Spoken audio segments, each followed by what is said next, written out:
I understand the thought is a little bit scary for some of us, but Jump Force is just 6 weeks away, which is crazy to think about. I'm sure we'll have plenty of reveals over that time, and of course we've got the open beta coming up, but after that, the game's going to be out. At this point, we know quite a lot about the game, and the things that we don't know we can infer through reasonable induction. So let's talk about some issues that Jump Force could face after launch, and of course what could be done to prevent it. The very first issue is leaks. Once the game is out and people have access to a physical disc of it, or that the PC users are finally going to be able to download the game, people are going to be able to data mine this stuff. Both Spike Chunsoft and Bandai Namco aren't exactly known for keeping secrets. It wouldn't surprise me if that shortly after launch we found out about most of the DLC. Data miners are very skilled at what they do. They will find your secrets and they will expose them. I don't blame data miners for this, because if they didn't, someone else would just come along and do it, but I would be lying if I said it was anything less than the most boring way to find out about a new character. For those of you out of the loop, Spike Chunsoft has had games previously data mined. In J-Stars, people found in the game files references to Dio and Jotaro, and along with Dai, the main character from the Dragon Quest manga. I don't believe people found the name of characters for Burning Blood, but they did find out the number of DLC characters that weren't announced. One of the most annoying things about getting this data mined information is that we don't really know what to do with the information. For example, if you hear most people talk about the Jotaro, Dio, and Dai leak in J-Stars, you'll hear them say things like they were planned for being DLC, but we don't actually know that. All we know is that Jotaro, Dio, and Dai were worked on at some point. We have no idea whether they were supposed to be DLC, or maybe they were just planned for the main roster and they ran out of time. So if Jump Force does get a big data mine, and we see this big list of names that include, let's say for example, Boruto and Giorno and some other characters, right? We don't necessarily know if they're going to be in the game through DLC.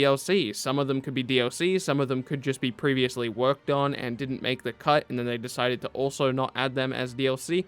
Who knows? So I will say, even before we get the leaks and the data mines and all that, be cautious of what information we do get. Don't jump the gun. On top of that, Jump Force will have to tackle the most difficult problem that games face today, and that's longevity. There's so many good games out there trying to divide your attention from other games, and it's the responsibility of the designers of said game to be able to keep your attention. Games like Dragon Ball FighterZ and Smash don't really need to worry about this longevity issue in the same way, because they have this competitive scene that will be there entertaining themselves. Jump Force, however, is not built to be competitive, so Spike Chunsoft will have to do something to keep these players playing the game. They're gonna need active players for when that DLC drops, or else no one's gonna be interested in buying the DLC. It looks like Jump Force's answer to this is going to be unlockables surrounding the creator character system. I worry about this because I personally know that I will be incredibly entertained by this system. I cannot wait to get on this game and start grinding. But then there are other people in the community who I don't even think realize how grindy this game is probably going to end up being if you're interested in having a high-level avatar character.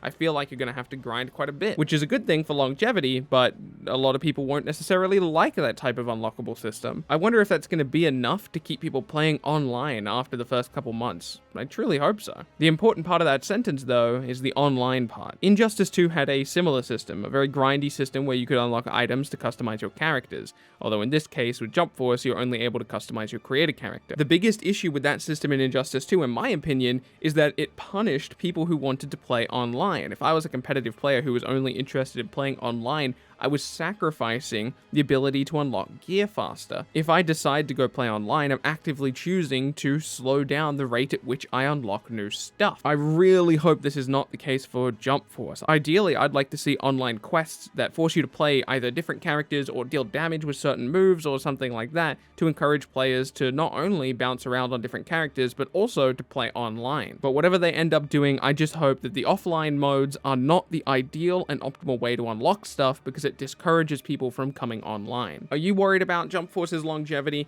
I'm personally not too worried at this point, but we'll see how we go after launch. To be clear, the longevity is not necessarily an issue, because there will always be people to go play with, but the longevity is important because if the game is successful enough and has a large amount of people playing over time, that means we could get a Jump Force 2 or something like that. These active player numbers after launch are really important for enticing investors to put more money into it and things like that. And even outside of the whole investment thing, it's just really important to have those numbers. It all gets into really complicated marketing stuff. So the active online players after launch is really important, is basically the point I'm making. And regardless of how many online players there are, it won't affect the player, because of course there's always going to be people to play with, but that after launch success, I think is going to be really important as to what we get in the future from both Spike Chunsoft and Bandai Namco. So, if you enjoyed this video at all, I'd really appreciate you leaving a like, subscribe to keep up to date with future content. I'm still feeling not well. I'll see you in the next video.